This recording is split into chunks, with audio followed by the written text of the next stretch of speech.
Thank you.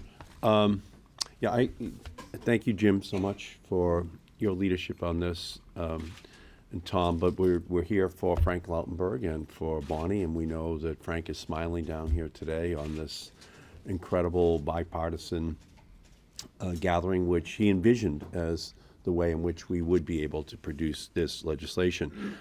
It's a statute right now, Tosca, that simply does not work because ever since the industry successfully challenged EPA's asbestos ban, EPA's authority to regulate dangerous chemicals has been broken.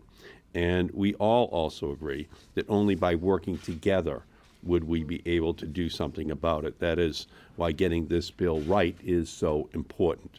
When this bill was first introduced, I did not support it. I voted against it in committee and called for significant changes to be made. And when it became clear that the bill's authors were willing to address my concerns, then I partnered with my good friend, Senator Durbin, to negotiate a range of important strengthening changes to the bill. The legislation passed the Senate unanimously last night. That is a great achievement. None of us standing up here believe that it is perfect. There are, for all of us, things we would each write differently in this legislation.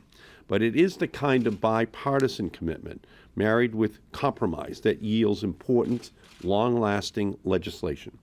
Enormous credit is owed to the tremendous efforts made by Senators Udall and Vitter, Senator Inhofe, and their staffs who maintained an openness to compromise that resulted in last night's unanimous vote. A debt of gratitude is owed to Senators Carper and Coons, to Senators Merkley and Booker and Whitehouse, who worked hard to improve this bill. The bill now ensures that EPA will have enough funding from industry fees to assess and regulate chemicals. It ensures that when EPA issues chemical safety regulations, that industry will have to comply by a date certain. It accelerates the regulation of all 90 chemicals that EPA has determined have the potential for high exposure and hazard, so that quicker action must be taken on known dangers like asbestos and TSCA.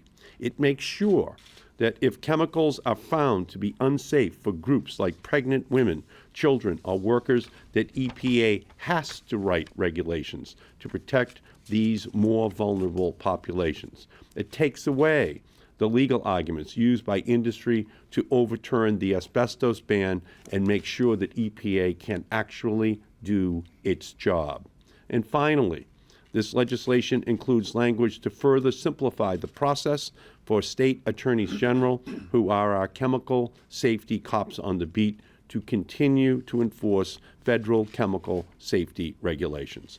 I remain interested in ensuring that states can more easily take action to protect their residents, and I will continue to work with my colleagues in both the Senate and the House in order to build the strongest possible protections against dangerous chemicals in our environment.